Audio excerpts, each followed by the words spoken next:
Hello प्यारे दोस्तों, YouTube channel अपना परिवार 07 में आप सभी का दिल खोल का स्वागत है। आज तारीख 11/4/2025 से करंट अफेयर के जितने भी महत्वपूर्ण क्वेश्चन बन सकते हैं उनको हम इस वीडियो में डिस्कस करेंगे, तो इसलिए वीडियो को लास्ट तक जरूर देखिएगा। तो चलिए शुरुआत करते हैं पहले क्वेश्चन से। दिया है, विश्व होम्योपैथी दिवस प्रत्येक वर्ष किस तिथि को मनाया जाता है। तो देखिए, इस क्वेश्चन के ऑप्शन हैं 7 अप्रैल, 10 अप्रैल, 30 मार्च या 5 मई। तो इस क्वेश्चन का जो सही जवाब होगा हमारा हो ऑप्शन नंबर बी, 10 अप्रैल। देखिए, विश्व होम्योपैथी दिवस 10 अप्रैल को मनाया जाता है।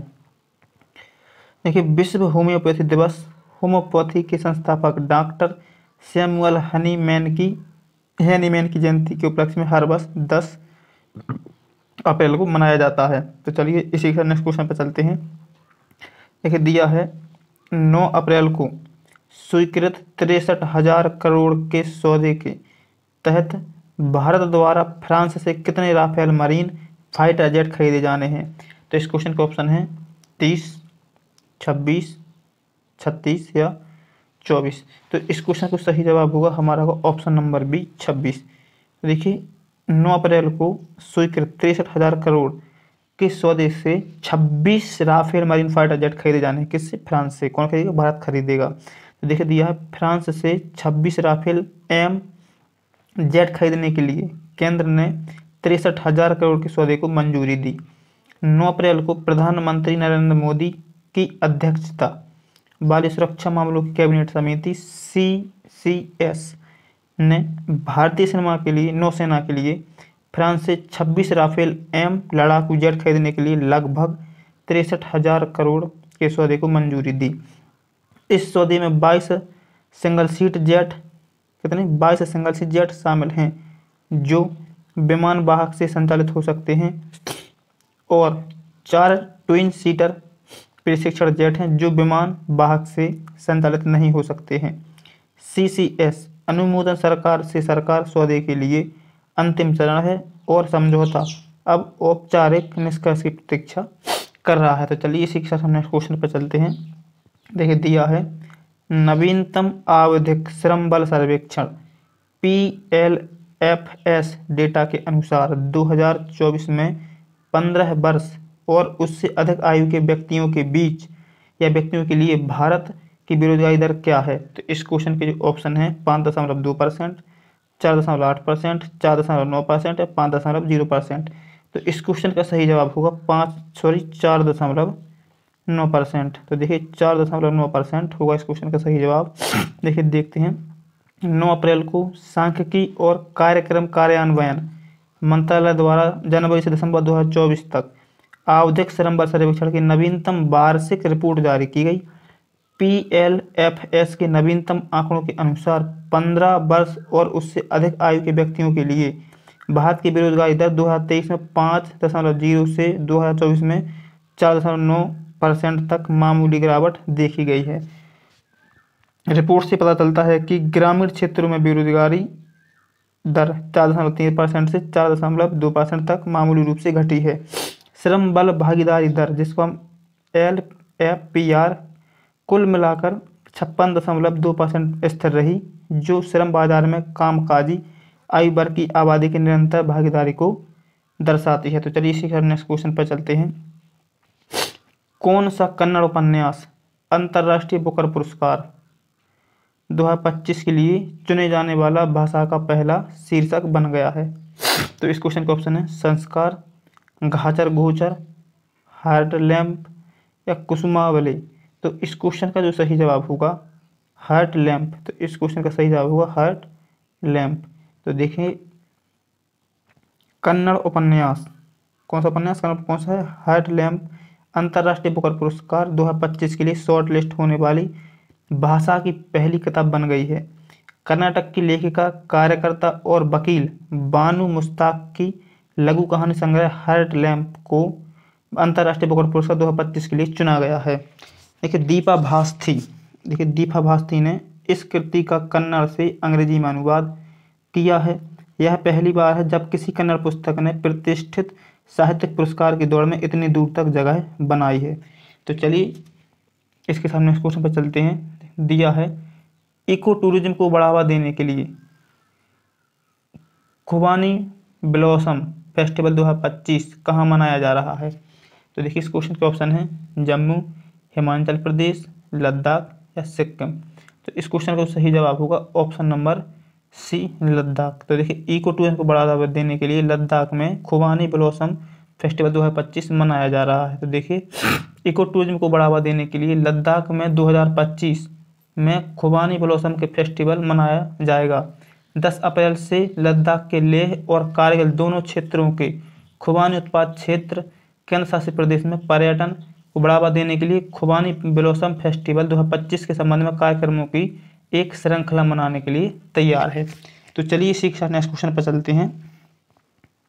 देखिए विश्व होम्योपैथी दिवस 2025 के अवसर पर आयुष मंत्रालय द्वारा 2 दिवसीय सम्मेलन कहाँ आयोजित किया जा रहा है। तो देखिए इस क्वेश्चन का ऑप्शन है दिल्ली या मुंबई, गांधीनगर या हैदराबाद। तो इस क्वेश्चन का सही जवाब होगा ऑप्शन नंबर सी, गांधीनगर। देखिए होम्योपैथी दिवस 2025 के उपलक्ष्य में गांधीनगर में आयुष मंत्रालय द्वारा 2 दिवसीय सम्मेलन आयोजित हो रहा है। तो देखिए देखते हैं, विश्व होम्योपैथी दिवस हर साल 10 अप्रैल को मनाया जाता है। कब मनाया जाता है? 10 अप्रैल को मनाया जाता है।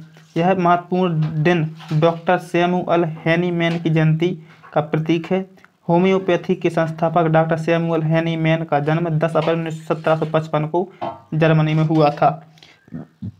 आयुष मंत्रालय के तत्वावधान में विश्व होम्योपैथी दिवस 2025 के अवसर पर गुजरात में 2 दिवसीय सम्मेलन का आयोजन किया जा रहा है। 2 दिवसीय सम्मेलन 10 से 11 अप्रैल 2025 तक महात्मा मंदिर कॉन्वेंशन और प्रदर्शनी केंद्र गांधीनगर में आयोजित किया जाएगा। तो चलिए इसी के साथ नेक्स्ट क्वेश्चन पर चलते हैं। दिया है भारत और किस देश ने दोनों देशों के बीच निवेश साझेदारी को गहरा करने के लिए 6 रणनीतिक मामलों को या पहलों को अंतिम रूप दिया है। तो इस क्वेश्चन का ऑप्शन है पहला जापान, रूस, फ्रांस या जर्मनी। तो इस क्वेश्चन का सही जवाब होगा ऑप्शन नंबर बी, रूस। देखिए भारत और रूस ने दोनों देशों के बीच निवेश साझेदारी को गहरा करने के लिए 6 रणनीतिक पहलों को अंतिम रूप दिया है। तो चलिए देखते हैं, भारत और रूस ने, देखिए लिखा है भारत और रूस ने 6 रणनीतिक पहलों को अंतिम रूप दिया है। इनका उद्देश्य दोनों देशों के बीच निवेश साझेदारी को गहरा करना है।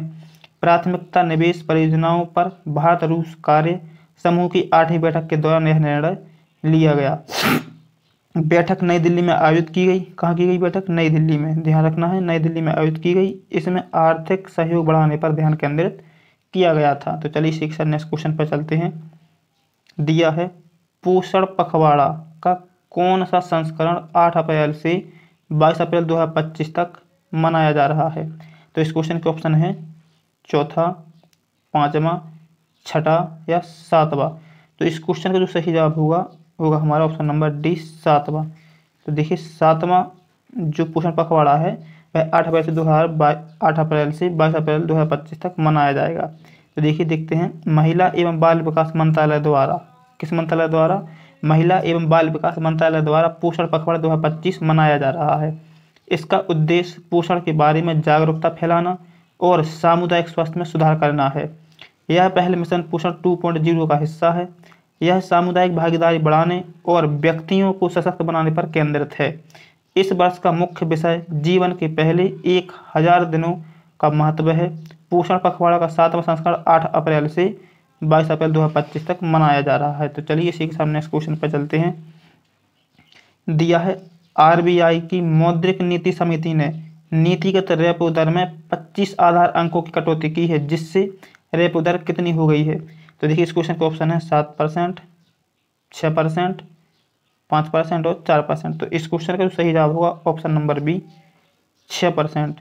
ठीक है, तो चलिए देखते हैं, आरबीआई की मौद्रिक नीति समिति ने नीति रेपो दर में 25 आधार अंकों की कटौती की है। इससे रेपो दर 6% हो गई है। इस एमपीसी द्वारा लगातार दूसरी बार की गई कटौती है। स्थायी जमा एसडीएफ दर अब 5.75% है। सीमांत स्थायी सुविधा जिसको एमएसएफ दर और बैंक दर अब 6.25% प्रतिशत निर्धारित की गई। तो चलिए इसी के साथ हम आज के लास्ट क्वेश्चन पर चलते हैं। दिया है निम्न में से किस आईआईटी द्वारा किए गए अध्ययन से पता लगा है कि सतही ओजोन प्रदूषण भारत की प्रमुख खाद्य फसलों को गंभीर रूप से प्रभावित कर रहा है? तो इस क्वेश्चन के ऑप्शन हैं आईआईटी खड़गपुर, आईआईटी दिल्ली या आईआईटी मद्रास या आईआईटी कानपुर। तो इस क्वेश्चन का जो सही जवाब होगा हमारा ऑप्शन नंबर है आईआईटी खड़गपुर।